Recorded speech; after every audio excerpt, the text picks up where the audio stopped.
Hello students, welcome to super grades. My name is Abhishek Pandey और आज मैं आप सभी के लिए एक नया सेशन यहाँ पर लेकर आया हूँ। और ये पर्टिकुलर सेशन उन सभी एस्पिरेंट्स के लिए बहुत ही ज्यादा यूजफुल होगा जो अपने अपकमिंग सीयूईटी एग्जामिनेशन की प्रिपरेशन यहाँ पर कर रहे हैं। तो आखिर हम इस सेशन में क्या बात करेंगे? हम बात करेंगे कि आप पॉलिटिकल साइंस में, अगर आपका डोमेन सब्जेक्ट पॉलिटिकल साइंस है और आप पॉलिटिकल साइंस में 200 आउट ऑफ 200 जो है वो स्कोर करना चाहते हैं, तो आपको सबसे मोस्ट इंपॉर्टेंट टॉपिक्स जो है वो यहाँ पर कौन से पढ़ने हैं, जिनके बेसिस पे आप अपने फुल मार्क्स को यहाँ पर इंश्योर करेंगे। बहुत ही इंपॉर्टेंट यहाँ पर ये सेशन होगा। बहुत ही कम टाइम में बहुत ज्यादा इंपॉर्टेंट इंफॉर्मेशन मैं आपको प्रोवाइड करूंगा और सेशन के लास्ट में कुछ प्रैक्टिस क्वेश्चन सॉल्व करेंगे जो आपके प्रीवियस ईयर एग्जामिनेशन में पूछे गए हैं। तो चलिए शुरू करते हैं। गाइज, मेरा जो बेसिक एम है वो ये है कि मैं आपको ये इन्फॉर्म करूं कि ये जो पर्टिकुलर सेशन यहाँ पर आप देख रहे हो, इस सेशन की सिग्निफिकेंस जो है वो किसके लिए है ना। तो आप ये मान लीजिए कि भाई जो भी particular candidate political science domain subject में है ना, क्योंकि सभी लोगों का ड्रीम होता है कि हम हिंदू कॉलेज में पॉलिटिकल साइंस ऑनर्स जो कोर्स है उसमें इनरोल करना चाहते हैं, वहां पर पढ़ाई करना चाहते हैं, या आपकी अलग अलग ड्रीम यूनिवर्सिटीज कॉलेज यहाँ पर हो सकते हैं। लेकिन अगर आप पॉलिटिकल साइंस पढ़ रहे हो तो पॉलिटिकल साइंस में फुल स्कोर लाना बहुत आसान बात है, अगर आप एग्जामिनेशन के ट्रेंड को और उसकी रिक्वायरमेंट को समझ लेते हो तो। ठीक है, तो उनके लिए यूजफुल होगा। यहाँ पर जो भी चीजें मैं बात करूंगा ना, ये कोई जनरलाइज बातें नहीं करूंगा, है ना, कि हर सब्जेक्ट में एक ही तरीके की बात हम यहाँ पर कर रहे हैं। मैं आप लोगों को फैक्चुअल डेटा इंफॉर्मेशन के साथ बहुत सारी चीजें यहाँ पर बताऊंगा जो किसके ऊपर बेस्ड है, वो प्रीवियस ईयर पेपर्स के ऊपर बेस्ड है। आप सभी को पता है कि सीयूईटी एग्जामिनेशन कई शिफ्ट्स में यहाँ पर होता है और उन शिफ्ट्स में से भी अगर आप देखोगे तो अलग अलग तरीके के पेपर्स यहाँ पर है। हमने बहुत सारे स्टूडेंट्स के साथ क्वेश्चन पेपर को कलेक्ट किया, उनको एनालाइज किया और उसको एनालिसिस करने के बाद हमने कुछ फैक्ट एंड फिगर आपके सामने प्रेजेंट करने हैं और जिनके बेसिस पे आपको ये पता चलेगा कि आगे आने वाले जो एग्जामिनेशन है उनके लिए आपको किस तरीके से प्रिपेयर करना है। अब यहाँ पर क्या होता है कि भाई आप इस पर्टिकुलर सेशन को देखने के बाद यहाँ पर जो भी टेक्निक्स मैंने आपको यहाँ पर बताई हैं उनको फॉलो करने के बाद, इन क्वेश्चंस को सॉल्व करने के बाद डेफिनेटली आप पॉलिटिकल साइंस में फुल स्कोर एश्योर कर सकते हैं। ये मैं आपको यहाँ पर एश्योर कर रहा हूँ। ठीक है, तो ये बात आपको ध्यान रखना है। अच्छा, पॉलिटिकल साइंस में दो बुक्स हैं। कंटेम्प्रेरी वर्ल्ड पॉलिटिक्स एक बुक आपको देखने को मिलेगी, दूसरी बुक है politics in India since independence. दोनों में 9 चैप्टर्स हैं। कई सारे चैप्टर सीबीएसई ने अपने सिलेबस से यहाँ पर हटा दिए हैं, लेकिन सीयूटी एग्जामिनेशन के सिलेबस में अभी वो प्रेजेंट हैं। For example, contemporary world politics का chapter number 1 cold war era, chapter number 3 US hegemony in world politics, ये दोनों चैप्टर सीबीएसई के सिलेबस में नहीं है लेकिन बोर्ड के सिलेबस में है। सीयूटी ने इसमें से बहुत सारे क्वेश्चन पूछे हैं, अभी नंबर्स में आपके सामने प्रेजेंट करूंगा तो यू विल बी अमेज्ड। फिर उसके बाद politics in India since independence वाली जो बुक है उसमें भी 9 चैप्टर हैं और उसमें से अगर आप देखोगे तो राइज ऑफ पॉपुलर मूवमेंट्स या डेमोक्रेटिक जो अपसर्जिस वाला चैप्टर है वो सीबीएसई ने अपने सिलेबस से रिमूव कर दिया है, लेकिन आपके सीयूटी एग्जामिनेशन के सिलेबस में वो प्रेजेंट है। तो हम लोग क्या करेंगे, हम लोग हर चैप्टर से कितने कितने क्वेश्चन प्रीवियस ईयर एग्जामिनेशन में पूछे गए हैं, याद रखिएगा यूनिक क्वेश्चंस की बात होगी, रिपीटेटिव क्वेश्चंस को हम यहां पर कंसीडर नहीं करेंगे। तो मैं आप लोगों को दोनों बुक्स के जितने भी चैप्टर है, मतलब टोटल कितने चैप्टर हुए, 18 चैप्टर्स, उनके क्वेश्चंस यहां पर बताऊंगा कि किस पर्टिकुलर चैप्टर से कितने क्वेश्चन यहां पर पूछे गए हैं और उसके बेसिस पे आपकी प्रिपरेशन जो है वो बहुत आसान हो जाएगी कि हमारे अपकमिंग एग्जामिनेशन के लिए सबसे इंपॉर्टेंट टॉपिक्स जो हैं वो कौन से हैं। साथ ही साथ आपको ये भी पता चलेगा हर एक चैप्टर आपके लिए इंपॉर्टेंट है। क्या पता आपकी जो शिफ्ट है जिसमें आप एग्जामिनेशन देने जा रहे हो उसमें उसी पर्टिकुलर चैप्टर के जो क्वेश्चंस हैं वो आपसे यहाँ पर पूछे जाएं। तो इसीलिए ये नंबर्स जो हैं वो बहुत ही ज्यादा इंपॉर्टेंट है। सबसे पहले हम बात करेंगे कंटेम्प्रेरी वर्ल्ड पॉलिटिक्स जो बुक है उसका, उसके ये 9 चैप्टर हैं। Cold war era, end of bipolarity, US hegemony in world politics, alternative centres of power, contemporary South Asia, security in the contemporary world, फिर उसके बाद environment and natural resources and globalisation. तो ये 9 चैप्टर हैं। पहला chapter है cold war era. Cold war era से previous year examination में 23 क्वेश्चंस यहां पर पूछे गए हैं। ठीक है, 23 क्वेश्चन, समझ रहे हो आप, जबकि ये चैप्टर आपकी सीबीएसई के सिलेबस में नहीं है। 23 क्वेश्चंस जो हैं वो कोल्ड वॉर एरा से पूछे गए हैं। फिर उसके बाद एंड ऑफ बाइपोलैरिटी, है ना, जो एंड ऑफ बाइपोलैरिटी है, इससे 17 क्वेश्चन यहाँ पर पूछे गए हैं। US hegemony in world politics जो है, इसमें अगर आप देखोगे तो टोटल 8 क्वेश्चन यहाँ पर पूछे गए हैं, जबकि ये पर्टिकुलर चैप्टर भी अगर आप देखोगे तो आपके सिलेबस में नहीं है। ऑल्टरनेटिव सेंटर्स ऑफ पावर, ठीक है, जिसमें आप यूरोपियन यूनियन, आसियान, चाइना, है ना, इन सब कंट्रीज के बारे में पढ़ते हैं। यहां से 36 क्वेश्चंस जो हैं वो पूछे गए हैं। इसका मतलब ये हुआ गाइस कि अगर हम पहली वाली बुक देखते हैं तो पहली वाली बुक में सबसे ज्यादा प्रीवियस ईयर एग्जामिनेशन में जो क्वेश्चन पूछा गया है वो ऑल्टरनेटिव सेंटर्स ऑफ पावर से यहाँ पर पूछा गया। इवन जो पैसेज वाले क्वेश्चंस यहाँ पर होते हैं, कार्टून वाले जो क्वेश्चंस यहाँ पर होते हैं, वो भी यहाँ से पूछे गए हैं। कंटेम्प्रेरी साउथ एशिया में अगर आप देखोगे तो 19 क्वेश्चंस यहाँ पर पूछे गए हैं। इंटरनेशनल ऑर्गेनाइजेशन वाला जो चैप्टर है, जिसमें यूनाइटेड नेशन और उनके अलग अलग तरीके की जो ऑर्गन्स हैं उनके बारे में बताया गया है, 16 क्वेश्चन यहाँ से पूछे गए हैं।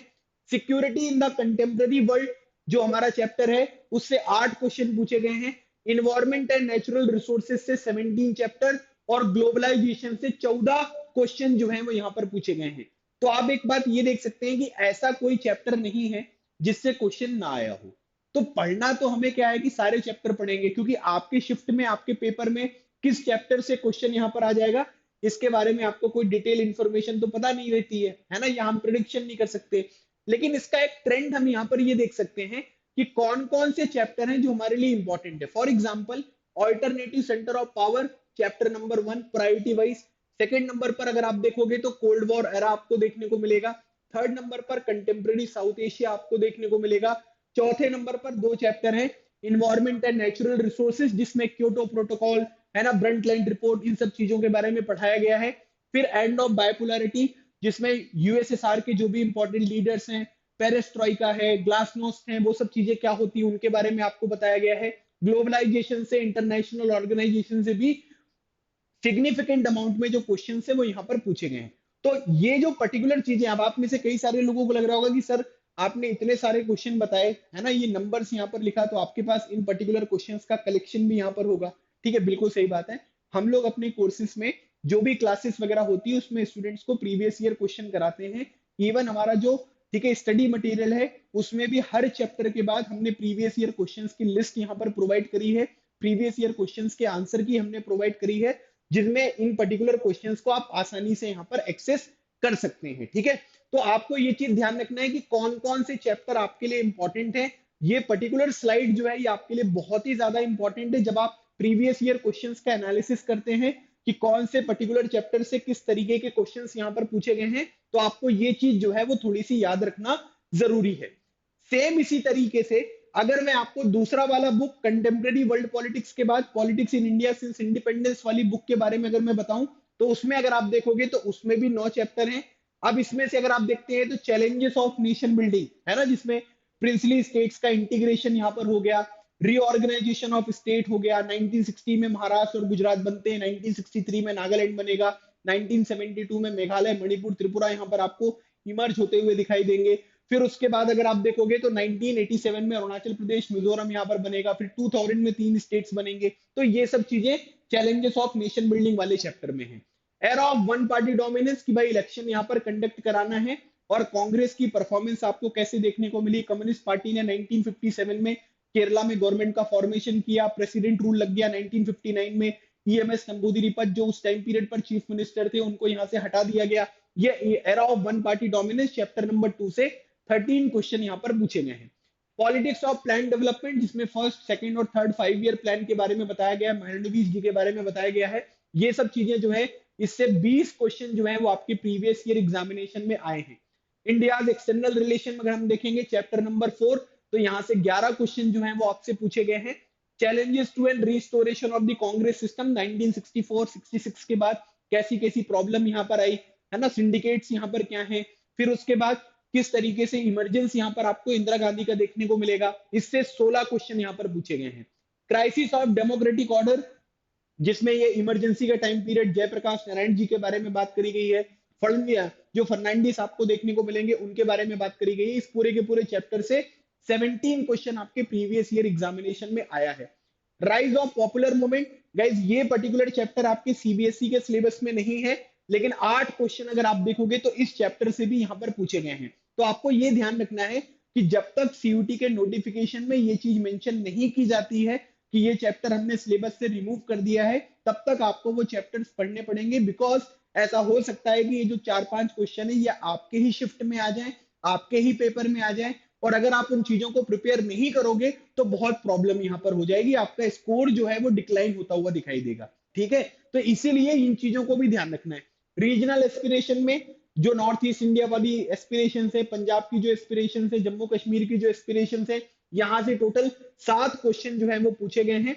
Recent developments in Indian politics में जो एलपीजी रिफॉर्म्स हम लेकर आए है ना, मंडल कमीशन को जो हमने यहाँ पर इंप्लीमेंट किया, ठीक है, बाबरी मस्जिद का डिमोलिशन वाला केस आपको जो देखने को मिलेगा, ये सब चीजें, गोधरा केस के बारे में, ये सब चीजें आपके आखिरी चैप्टर में पढ़ाई गई हैं। और इससे अगर आप देखोगे तो टोटल 11 क्वेश्चन यहाँ पर पूछे गए हैं। तो गाइस अगर हम यहाँ पर देखें तो हमको एक बात ये समझ में आ रही है कि चैलेंजेस ऑफ नेशन बिल्डिंग सबसे पहली प्रायोरिटी यहाँ पर होनी चाहिए। Crisis politics of plan development हमारी सेकंड प्रायोरिटी यहाँ पर हो गई, और थर्ड नंबर पर क्राइसिस ऑफ डेमोक्रेटिक ऑर्डर, ये सब चीजें हैं। लेकिन एक बात आपको ये भी ऑब्जर्व करना है कि ऐसा नहीं है कि सारे के सारे जो क्वेश्चन है वो यहाँ पर, ठीक है, कवर नहीं हो रहे हैं।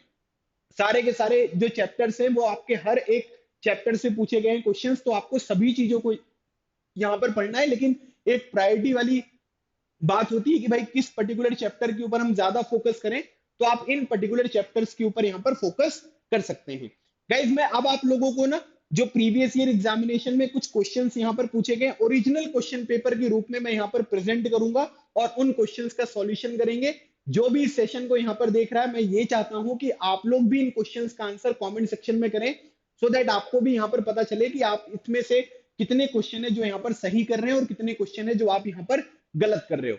सबसे पहले अगर हम देखेंगे तो बोला गया है which among the following statement is not related to the rise of Chinese economy। Chinese economy का जो राइज यहाँ पर आपको देखने को मिलेगा, उसके लिए उन्होंने अलग अलग तरीके के एक्शंस यहाँ पर परफॉर्म किए, जिनकी वजह से चाइना का राइज आपको देखने को मिलता है। तो कौन सा स्टेटमेंट है जो कि चाइना की इकोनॉमी के राइज से रिलेटेड नहीं है? Chinese leadership took major policy decision in 1970। Agriculture में उन्होंने प्राइवेटाइजेशन किया, इंडस्ट्रीज का प्राइवेटाइजेशन किया, और इसकी वजह से अगर आप देखोगे तो इनकी इकोनॉमी ने अच्छा परफॉर्म करना शुरू किया। Chinese followed Soviet model in the field of industries and agriculture sector.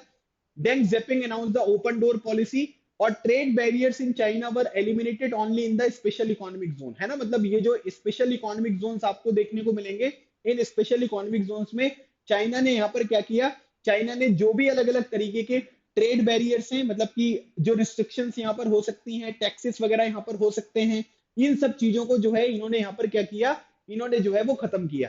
तो अब आपको ये बताना है कि इस क्वेश्चन का जो हमारा राइट आंसर होगा वो यहाँ पर क्या होगा, है ना। आपसे पूछा जा रहा है कि इस क्वेश्चन का राइट आंसर जो है वो आपको क्या देखने को मिलेगा, इसका आंसर आपको बताना है। बहुत ही सिंपल सा क्वेश्चन आपको देखने को मिलेगा, और ये आपकी बुक में क्लियरली लिखा हुआ है।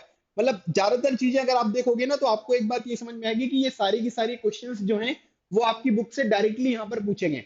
जैसे अगर आप देखोगे तो डेंग जेपिंग ने ओपन डोर पॉलिसी शुरू करी, चाइनीज लीडरशिप ने 1970s में डिसीजन यहाँ पर लिए, चाइना ने फॉलो किया Soviet model of field of industries and agriculture sector. लेकिन ट्रेड बैरियर्स केवल स्पेशल इकोनॉमिक जोन में नहीं, ओवरऑल भी अगर आप देखोगे तो इन्होंने यहाँ पर रिमूव किया था।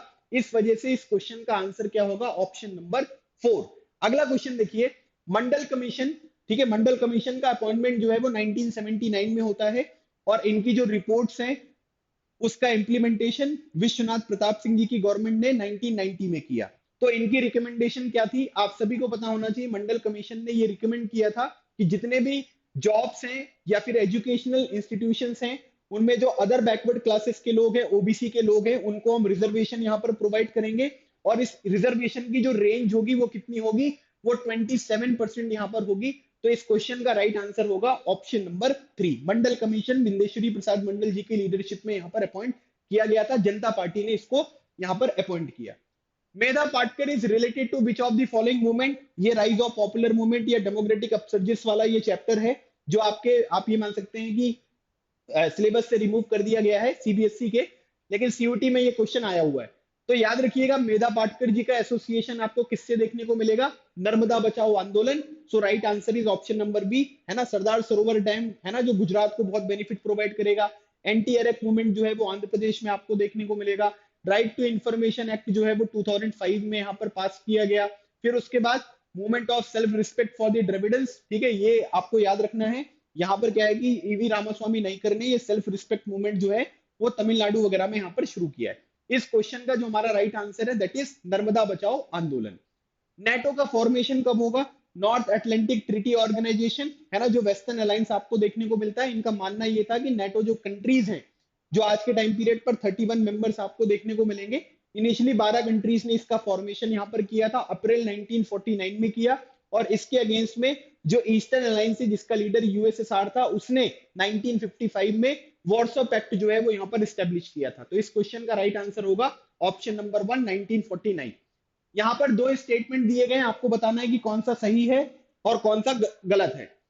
पहली बात अगर आप देखोगे तो new world order begin with the sudden collapse of Soviet union, बिल्कुल ठीक बात है, लेकिन यहाँ पर क्या है कि यूएस हेजेमनी को इन्होंने यहाँ पर एक्सेप्ट नहीं किया, ये स्टेटमेंट आपका बिल्कुल गलत है। तो स्टेटमेंट 1 जो है वो करेक्ट है, लेकिन स्टेटमेंट 2 जो है वो इनकरेक्ट है। So right answer is option number 2। Question number 6 देखिए, goal of India foreign policy in the period 1950 से 64, Panchsheel, Bandung conference, Dalai Lama. तो याद रखिएगा यहाँ पर क्या है कि बैंडिंग कॉन्फ्रेंस की वजह से नैम का स्टेब्लिशमेंट होगा, तो सी का 4, तो सी का 4 एक ही ऑप्शन में दिख रहा है, ऑप्शन नंबर डी, है ना। फिर ये 1950 से 64 तक जो था वो हमें टेरिटोरियल इंटीग्रिटी, सोवरेनिटी और इकोनॉमिक डेवलपमेंट यहाँ पर करना था। फिर उसके बाद पंचशील जो है वो यहाँ पर क्या है, 5 प्रिंसिपल ऑफ पीसफुल कोएग्जिस्टेंस, जिसको इंडिया और चाइना ने मिलकर यहाँ पर साइन किया, और दलाई लामा जो है वो तिब्बतन स्पिरिचुअल लीडर हैं। So right answer is option number 4। Next question दिया है सॉल्ट 1, है ना, सॉल्ट 1 को कब साइन किया गया था? 1972 में साइन किया गया था। किसने किसने साइन किया? लियोनेड ब्रेजनेव ने, और उसके बाद अगर आप देखोगे तो यहाँ पर क्या है कि रिचर्ड निक्सन। तो लियोनेड ब्रेजनेव और रिचर्ड निक्सन आपको देखने को मिलेंगे। Right answer is option number 2। Question number 8 दिया है आया राम गया राम, ठीक है, ये हरियाणा की पॉलिटिक्स से रिलेटेड है, और इसमें अगर आप देखोगे तो डिफेक्शन की बात होती है। बाद में फिर हमने कॉन्स्टिट्यूशनल अमेंडमेंट किया, और अगर कोई डिफेक्शन करेगा तो उसकी मेंबरशिप वगैरह यहाँ पर खत्म हो जाती है। So right answer is option number 4। Question number 9 यहाँ पर दिया हुआ है, मिखाइल गोर्बाचेव, अगर आप देखोगे तो मिखाइल गोर्बाचेव क्या है, इन्होंने पेरेस्ट्रोइका और ग्लासनोस्ट जो है वो शुरू किया, तो ए का 2 होगा। Right answer is option number 1। Shock therapy एक तरीके का इकोनॉमिक मॉडल है। बोरिस येल्सिन रशिया के पहले इलेक्टेड प्रेसिडेंट है, और वॉर्सो पैक्ट एक मिलिट्री पैक्ट है। So right answer is option number 1। और एक आखिरी क्वेश्चन है, फ्रंटियर गांधी किसे बोलते हैं? फ्रंटियर गांधी बोलते हैं नॉर्थ वेस्ट फ्रंटियर प्रोविंस के एक लीडर थे, गांधी जी के सपोर्टर थे, और इनका नाम क्या है? इनका नाम है खान अब्दुल गफ्फार खान।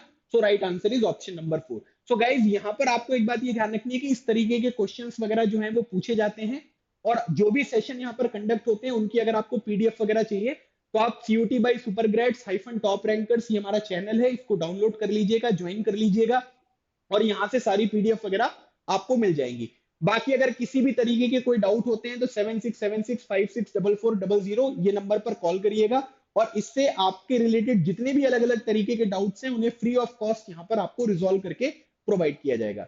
अगर आप किसी और पर्टिकुलर सेशन को यहाँ पर चाहते हैं तो कमेंट सेक्शन में जरूर मेंशन करें, सेशन को लाइक शेयर करें, चैनल को सब्सक्राइब करें, ताकि इस तरीके के इंपॉर्टेंट सेशंस आपको मिलते रहें। और जो स्ट्रेटेजी मैंने आपको बताई है इसको ध्यान में रखते हुए अगर आप प्रिपरेशन करेंगे तो डेफिनेटली आप पॉलिटिकल साइंस में फुल स्कोर कर सकते हैं। मिलेंगे अगले सेशन में एक नए टॉपिक के साथ। तब तक keep smiling and keep preparing, लगे रहो, एग्जाम क्लियर करो। थैंक यू सो मच, जय हिंद।